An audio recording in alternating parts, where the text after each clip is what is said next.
करवा चौथ व्रत कथा। पेड़ या बतासे हो गए, गंगा जल नहाने, ताज़ा पानी, स्वच्छ पानी को चावल हो गए, फिर चावल दाने चढ़ा देंगे। चलो अब व्रत करने की विधि। इस दिन स्वाग्निय स्त्रियों को पूरे दिन में निर्जला उपवास रखना चाहिए और इस दिन स्त्री को प्रातः काल ही घर की साफ सफाई आदि स्नान आदि निवृत्त होकर हो लेना चाहिए। फिर पूजन की सारी सामग्री एकत्र कर लेना चाहिए। इसके बाद शाम के समय अपने घर के पूजा स्थान पर आंगन पर को स्वच्छ कर लें। फिर स्त्री को मुंह हाथ आदि धो करके स्वच्छ वस्त्र पहनने चाहिए और आभूषण आदि धारण करने चाहिए। फिर चावल को पीस करके उसमें से थोड़ा सा सिंदूर तथा पानी मिला करके मिश्रण बना ले और दीवार तथा करवा माता का चित्र बनाए तथा साथ में गणेश जी, सूर्य, चंद्रमा आदि और देवी देवताओं का चित्र बनाए। साथ ही सुहाग की भिन्न भिन्न वस्तुएं जैसे चूड़ी, बिंदी, बिछुआ आदि, दूध देने वाली गाय, करवा, सब कुम्हार बेचने वाली और महावर लगाने वाली, नाइन, चूड़ी पहनने वाली, सब महावानी, 7 भाई और उनकी इकलौती बहन आदि के सभी चित्र बनाएं। यदि आपके चित्र बनाने में कोई समस्या हो तो बाजार से करवा चौथ का कैलेंडर ला करके दीवार पर चिपका देना चाहिए। अन्यथा यह पुस्तक जो आपके हाथ में एक प्रति कर लेनी चाहिए। और क्योंकि इस पुस्तक के आवरण पृष्ठ कवर पर ही करवा माता के स्वयं सिद्ध चित्र छपे हुए हैं और अत्यंत प्रभावशाली हैं, इस फिर मिट्टी के भगवान शिव तथा माता पार्वती प्रतीक स्वरूप बना लेना चाहिए। और वास्तव में माता पार्वती के पति भगवान शिव को अजर अमर माना जाता है, इसलिए उनकी पूजा करके माता पार्वती से प्रार्थना की जाती है कि हमारे पति को भी लंबी आयु प्रदान करे।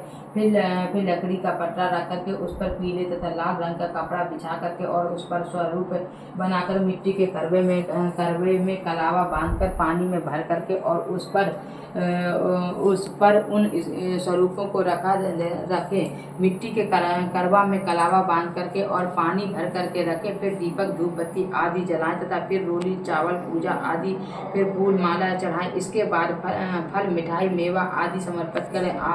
खांड या चीनी का बना हुआ करवा भी वहीं पर ला करके रख लें। यदि आप एक से अधिक महिलाएं एक साथ मिलकर के पूजा कर रही हैं तो सभी महिलाओं को मिट्टी का करवा और खांड का करवा अपना अलग अलग लाना चाहिए। शेष पूजन सामग्री अलग अलग लाने की आवश्यकता नहीं है। फिर भी कोई एक महिला करवा चौथ की चारों कहानियों को पढ़ करके सुनाए और शेष सभी महिलाएं शांति के साथ में उसे सुने। इसके बाद में सभी महिलाओं को मिलकर जोर से जयकारा लगाएं। करवा माता की जय, भगवान भोलेनाथ की जय, माता पार्वती की जय, भगवान गणेश की जय। इसके बाद में सब कपूर जला करके आरती गाते हुए आरती करनी चाहिए। इसके बाद में अपने से बड़ी महिलाओं के पैर छू करके आशीर्वाद लेना चाहिए। रात को जब आकाश में चंद्रमा निकल आए तो उसे देख करके प्रणाम करना चाहिए। जैसे सास, जेठानी आदि को भेंट देना चाहिए। इसे बयाना देना चाहिए। वह इसे खा सकती है। पूजन के समय चढ़ाए गए फल, मिठाई आदि को किसी मंदिर में भेज देना चाहिए अथवा गरीब बच्चों को दे देना चाहिए। इस प्रकार से यह व्रत संपूर्ण होता है। व्रत का महत्व। यह व्रत करने से करवा माता अत्यंत प्रसन्न होती है और अति उत्तम फल प्रदान करती है। इस व्रत को करने से स्त्री के पति को लंबी आयु की प्राप्ति होती है। उनके सभी प्रकार के रोग शोक दूर हो जाते हैं। इस प्रकार से सभी स्वरूप इस प्रकार के प्रभाव स्वरूप पति पत्नी को दाम्पत्य जीवन अत्यंत सुखी हो जाता है। इस व्रत के प्रभाव से उत्तम संतान की प्राप्ति होती है। इस प्रकार इस व्रत को करने से धन धान्य विद्या बुद्धि आदि की प्राप्ति होती है। इस व्रत को करने से परिवार में सदैव सुख शांति बनी रहती है। इस प्रकार से यह व्रत समस्त मनोकामनाओं को पूर्ण करने वाला अति उत्तम फल देने वाला होता है। करवा चौथ व्रत कथा।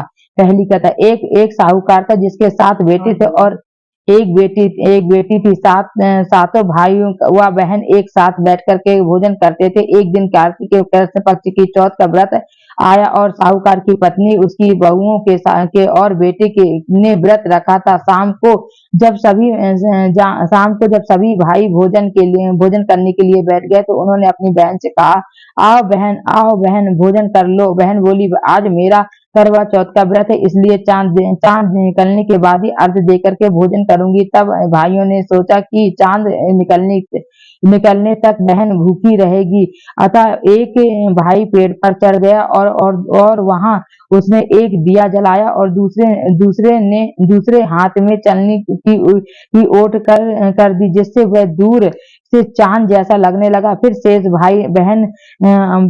भाई अपनी बहन को उस नकली चांद को दिखाकर कहने लगे, बहन देखो चांद निकल आया, चल करके उसे अर्घ दे दो। बहन अपनी भाभियों से बोली, चांद निकल आया, चलो अर्घ दे दे। भाभियां बोली, तुम्हारा चांद निकला होगा, हमारा चांद तो रात को ही उगेगा। तब बहन ने अकेले ही उस नकली चांद को अर्घ दे दिया। उसके बाद जब वह खाना खाने लगी तो पहले ही गिलास में बाल आ गया और दूसरे गिलास में कंकड़ आया और तीसरे गिलास में मुंह की ओर करते ही उसकी ससुराल से संदेशा आया कि उसका पति बहुत बीमार है, जल्दी भेजो। अपनी लड़की को विदा करते समय माँ ने कहा, रास्ते में तुम्हें जो भी मिले उसके पांव लगना और कोई भी सुहागन रहने का आशीर्वाद दे, उसके पल्ले में गांठ लगा करके उसे कुछ रुपए देना। बहन जब भाइयों से विदा होकर के ससुराल को चली तो रास्ते में जो भी मिला उसके पांव लगी और सबने उसे यही आशीर्वाद दिया, तुम 7 भाइयों की बहन, तुम्हारे भाई सुखी रहे और तुम उनका सुख देखो। सुहाग का आशीर्वाद किसी ने भी नहीं दिया। जब वह ससुराल पहुंची तो दरवाजे पर उसकी छोटी ननद खड़ी थी। वह उसके भी पांव लगी तो वह उसने कहा, सुहागिन रहो, दूधो नहाओ, पूतो फल। उसने यह सुनकर के उसके पल्ले में गांठ बांधी और उसे सोने का सिक्का दिया। फिर भीतर गई और सास ने कहा, तेरा पति धरती पर पड़ा है। तो वह अपने पति के पास जाकर के उसकी सेवा करने लगी और बैठ गई और उसके पास में दासी के साथ में बची कुची रोटी भेज दी।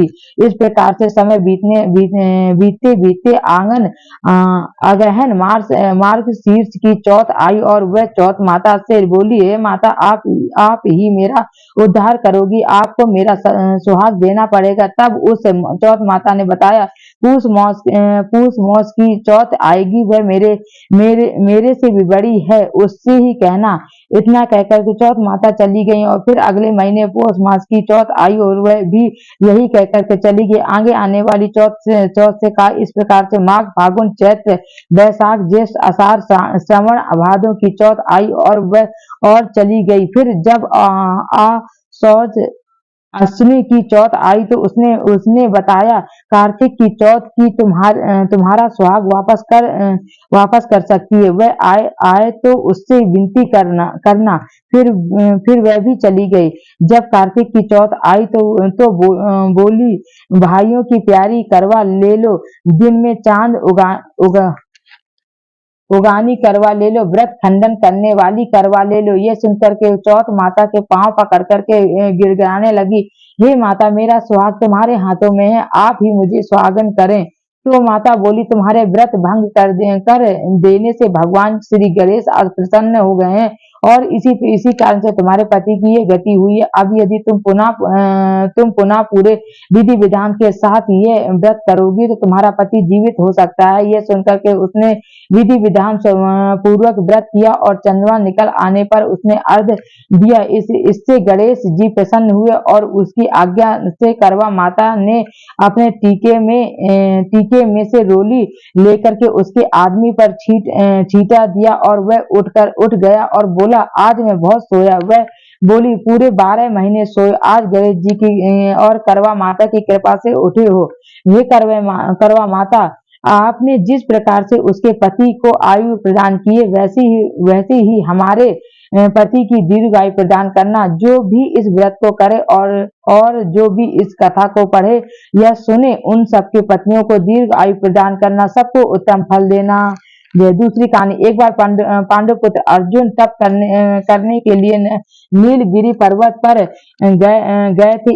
इधर पांडवों ने पर अकेली मुसीबत पहले से थी, पर अब अर्जुन भी तप के लिए चले गए थे। इससे शोक विवश होकर के द्रौपदी ने भगवान श्री कृष्ण की आराधना की और श्री कृष्ण ने उपस्थित होकर के पूछा, बहन तुम्हें क्या कष्ट है? द्रौपदी ने कहा, हाथ जोड़कर कहा, हे प्रभु, आप तो अंतर्यामी है, मेरे कष्ट के विषय में आप स्वयं जानते हो और मुझे कष्टों के बोझ से विवश होकर दिया है। ऐसा कोई उपाय है जिससे कि उन कष्टों का छुटकारा मिल सके? श्री कृष्ण बोले, द्रौपदी तुम्हारा प्रश्न अति उत्तम है। यही प्रश्न एक बार माता पार्वती ने भगवान शिव के लिए किया था।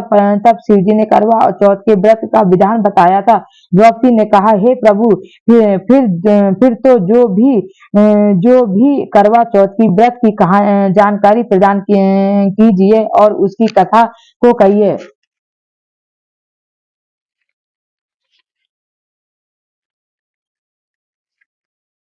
तब श्री कृष्ण ने कहा, दुख सुख तो संसार के अटल नियम है और प्रत्येक प्राणियों में इनमें से सदा लिप्त रहता है। दुख के बाद सुख और सुख के बाद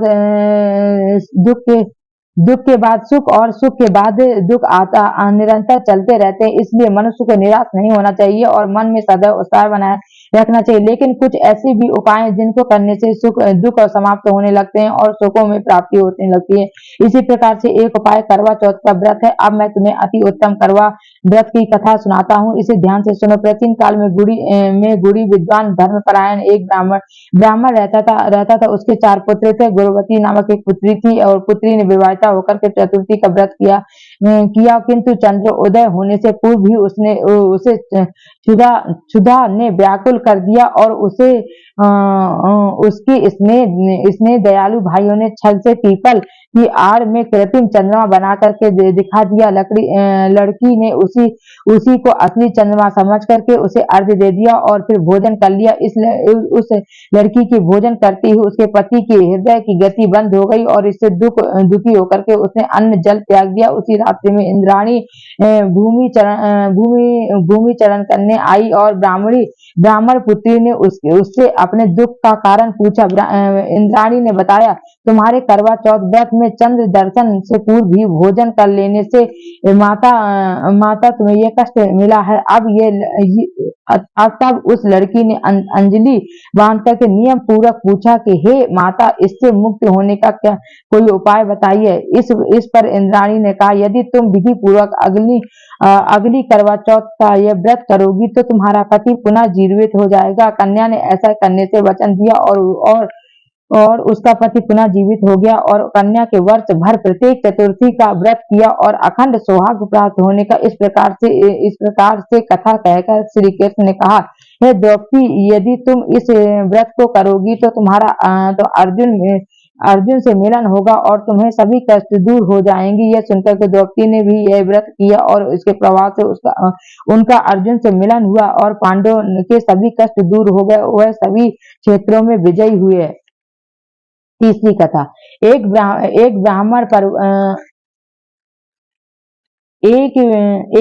परिवार में 7 बहुएं थी। 6 बहुओं के मायके वाले ने बहुत ही अमीर थे। इसी कारण से वे ससुराल में उनका बड़ा ही मान था, परंतु सबसे छोटी बहू के मायके में कोई ना था। इसी कारण से उसके ससुराल के प्रताड़ित किया जाता था और वह अकेली ही घर का सारा काम काज करती थी, लेकिन फिर भी कोई प्यार नहीं करता था और सभी दुत्कारते रहते थे। तीज त्योहारों पर भी उसके मायके से कोई नहीं आता था, इसलिए ससुराल के लोग उसे प्रताड़ित करते थे और इससे वह बहुत ही दुखी होती थी कि किसी तरह से उसके दिन कटते थे। फिर एक दिन करवा चौथ का त्योहार आया। इस अवसर पर अन्य सभी बहुओं के मायके से उसके छोटे भाई करवा लेकर के आए थे, परंतु छोटी बहू के मायके से छोटी बहू के मायके में कोई था ही नहीं। पर तो फिर करवा कौन लाता। सास भी छोटी बहू को ही खरी खोटी सुना रही थी। इससे वह दुखी होकर के घर से निकल पड़ी और जंगल में जाकर रोने लगी। वहीं पर एक नाग अपने बिल में रहता था और वह बहुत देर तक उसका रोना सुनता। अंत में वह अपने बिल से निकल आया और उससे पूछने लगा, बेटी क्या बात है, तुम रो क्यों रही हो। छोटी बहू बोली, आज करवा चौथ का व्रत है का त्योहार है। इस त्योहार में सभी भाई अपनी बहन के यहाँ के लिए करवा लेकर के आते हैं। मेरा तो कोई भाई ही नहीं। यदि मेरा भी कोई भाई होता तो आज जरूर करवा लेकर के आता। नाग की उस पर दया आई और नाग ने कहा, बेटी तुम अपने घर जाओ और मैं सभी करवा लेकर के आता हूँ। इतना सुनकर के छोटी बहू अपने घर आ गई और थोड़ी देर बाद वह नाग भी मनुष्य का रूप धारण करके उसके घर पर जाकर के पहुंचा। उसने सास से कहा, हे माता जी, मैं इस छोटी बहू का दूसरा भाई आई हूँ और मैं बहुत वर्षों के बाद वापस आया हूँ, इसलिए अब अपनी बहन से मिलने आया हूँ। इतना कहकर उसने छोटी बहू को करवा दिया और उसके सास ससुर तथा अन्य लोगों को विभिन्न प्रकार के उपहार दिए। इतना अधिक सम्मान देकर के सभी लोगों चकित रह गए और सास भी अत्यंत प्रसन्न हो गई। तब नाग ने सास से कहा, हे माता जी, मैं अपनी बहन को कुछ दिनों के लिए अपने घर ले जाना चाहता हूँ। तब सास ने प्रसन्न मन से छोटी बहू को उसके साथ में भेज दिया। वास्तव में वह नाग सभी नागों का राजा था। वह छोटी बहू को अपने महल में ले आया और उस सारा महल दिखा करके बहन से बोला, तुम जितने दिन चाहो उतने दिन आराम से रह सकती, मन चाहो खाओ, मन चाहो पहनो। एक बात है कि याद रखना कि इस सामने रखी नाग को ढक्कन मत खोलना। छोटी बहू उस महल में आराम से रहने लगी, लेकिन नांद के बारे में उसकी उत्सुकता बढ़ती गई और एक दिन जब वह महल में कोई न था तो उसने नांद का ढक्कन खोल करके देखा तो पाया कि उस नांद में नांगों के अनेकों छोटे छोटे बच्चे इधर उधर रेंग रहे हैं।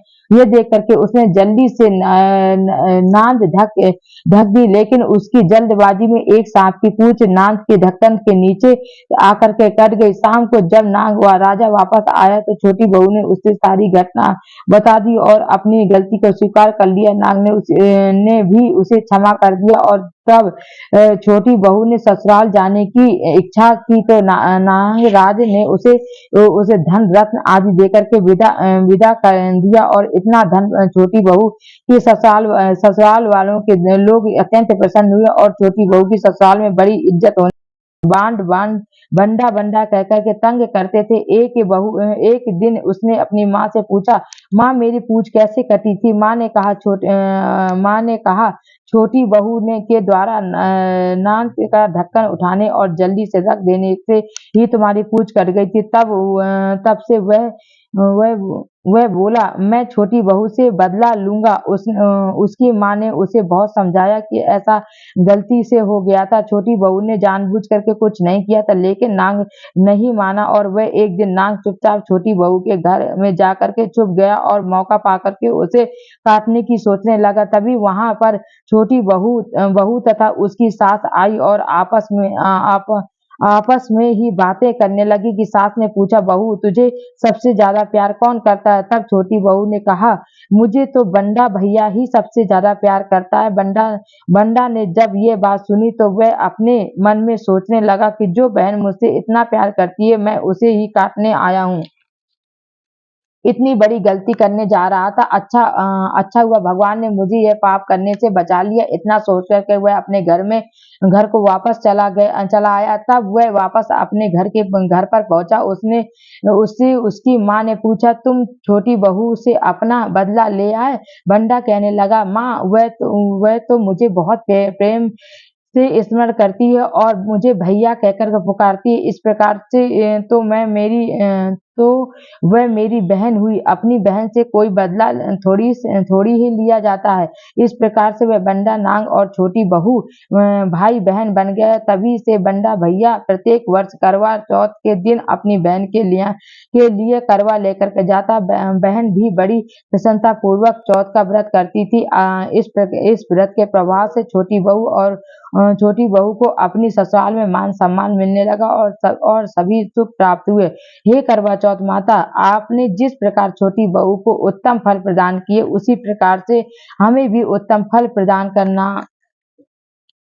चौथी व्रत। प्राचीन काल में एक गांव में करवा नाम की एक पतिव्रता स्त्री अपने पति के साथ रहती थी। एक बार कार्तिक मास के कृष्ण पक्ष की चतुर्दशी उसका पति नदी में स्नान करने गया था। स्नान करने के समय एक मगरमच्छ उसका पैर पकड़ करके उसे अपने में घसीटने लगा और तब वह मनुष्य करवा नाम लेकर के जोर जोर से अपनी पत्नी को पुकारने लगा और अपने पति की आवाज सुन करके करवा दौड़ करके आई और उसने अपने पति व्रत धर्म के प्रभाव से मगरमच्छ को कच्चे धागे से बांध दिया और मगरमच्छ को बांधने के बाद वह यमराज के पास पहुंचा दी और यमराज से बोली, भगवान मगरमच्छ ने मेरे पति का पैर पकड़ लिया था, अतः इस अपराध में आप इस उस मगरमच्छ को नरक में ले जाओ और उसके बंधन से मेरे पति को छुड़वाओ। यमराज ने उसे समझाते हुए कहा, अभी उस मगरमच्छ की बहुत आयु शेष है, अतः मैं उसको नहीं मार सकता हूँ। इस प्रकार से करवा ने कहा, हे यमराज, यदि आप उस मगरमच्छ को दंडित नहीं करेंगे तो मैं श्राप देकर के इस समस्त संसार में को नष्ट कर दूंगी।